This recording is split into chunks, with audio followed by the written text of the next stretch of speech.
Hi, it's me again, and yeah, let's get some legal advice on the TV licence fee for once. Regular viewers, especially on the other channel, will know I've had some chats backwards and forwards and some videos backwards and forwards with the black belt barrister, who I respect immensely. He's not always right on everything to do with the TV licence fee, but then neither am I. So, you know, I try my best though. But this is a TikTok lawyer, so you know the advice is pucker, because he's not on YouTube, he's a TikTok lawyer. Have a look. I'm a lawyer. This is what really happens if you don't pay your TV licence. Well, yeah, I'm a lawyer. He's sold me. Let's have a look. Let's have a look at what he's got to say about the TV licence fee. And I guarantee I won't be able to pick any hole. No, I don't give you that guarantee at all. TikTok lawyer Nasir Hafisi explained, as per the TV Licensing Authority, it's an offence under Section 363 of Communications Act 2003 to watch any live channel, TV service or streaming service or use BBC iPlayer on any device without a valid TV licence. Spot on. He read the paragraph from the book or the TV licensing website. Spot on. Yeah, you can't watch or record anything being broadcast or use BBC iPlayer without a valid TV licence. All good so far, TikTok lawyer. What many people don't know is that you could owe the courts a total of up to £1,000 if you knowingly evade the fee. Yeah, again, the maximum fine is that very rarely given out. I don't think I've ever heard of it being given out. The average fine is about 150, 160 quid. But he's a TikTok lawyer, so he knows more than me. Reading off the TV Licensing Authority website, he said,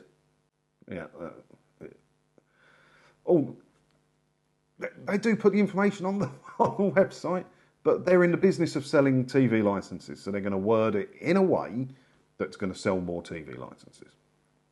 Anyway, the use of a television receiver, we've already read that bit, I'm not bothered.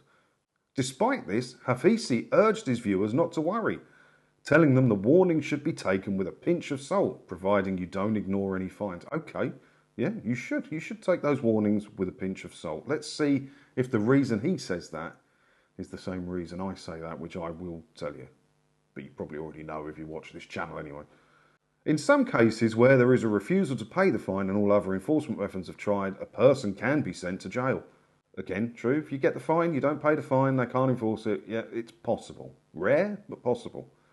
In short, while you cannot go to prison for simply not paying your TV licence fee, you can go to prison for deliberately refuse to pay the court fine. Okay, blah, blah, blah.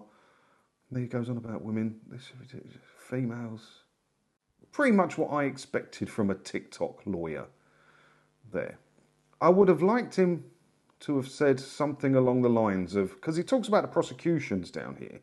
No, he says 72% of the 137,912 defendants prosecuted for this offence were female. At no point did he mention there that 100% of those 137,912 defendants got into trouble for talking to the goons when they knocked on the door. You know, some of those 137,912 people may have been playing a completely straight game like myself, but stumbled when they got knocked on the door by a TV licence enforcement officer and got themselves into trouble. When it goes to court, most people don't know how to fight that. Let's face it, they don't. I wouldn't be able to do it effectively. I'd have to get some help in. Luckily, I know someone that might help me on that if I did get into trouble for it, but I couldn't. They knock on your door. The only way they would know, I never condone watching stuff you shouldn't be watching, you know that. You know, if you don't pay the licence fee, you can't watch recordings being broadcast or use BBC iPlayer. It doesn't mean you can't own a television. It doesn't mean you can't access ITVX or All 4. It doesn't mean any of that. The licence is based on what you use your equipment to do, not what equipment you own. But the only way you can get into trouble for this is by talking to them when they knock on your door. So whether you're playing a straight game or you're being naughty, which you shouldn't be, if you talk to them, you get into trouble. These people get paid by commission, which is the wrong way to pay them, I think. And they're very good, or some of them are very good at their job.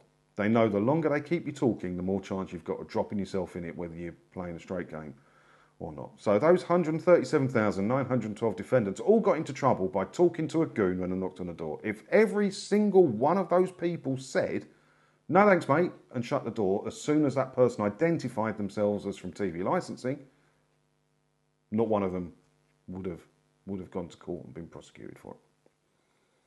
But the TikTok lawyer didn't give you that advice. There's a lot of people lately jumping on the TV license bandwagon, which is great. Don't get me wrong. I don't want to be the only gaming town. The more YouTube channels, TikTokers, Twitter people and that are talking about this, the better. Giving out advice, the better. But some people just use it to get views, because talking about the TV license does get views. It does. I'm testament to that. Yeah, I don't know. I don't think... There's a few people on TikTok that are pretty good at TV licensing. I'm not sure TikTok lawyer Nasir Hafisi is one of them. Yeah, I tried to do a bit on TikTok about the license fee, but there's some other people on there doing it better. I dip in and out occasionally, but I think Black Belt Barrister's doing some stuff on there about the TV license stuff now as well. And he knows a lot more about it, and he's got more skin in the game than this guy. Maybe he's just using it for clicks. I don't know. But he's missed a lot of important information there, where he could have used it to tell people what you can and can't watch, what to do if you get a knock on the door, all of that. Just seems a bit of a wasted opportunity to me. Don't know. Let me know what you think about it down in the comments below. As always, thanks for watching. Hit the buttons, and hopefully I'll see you in another video again soon. Ta-da!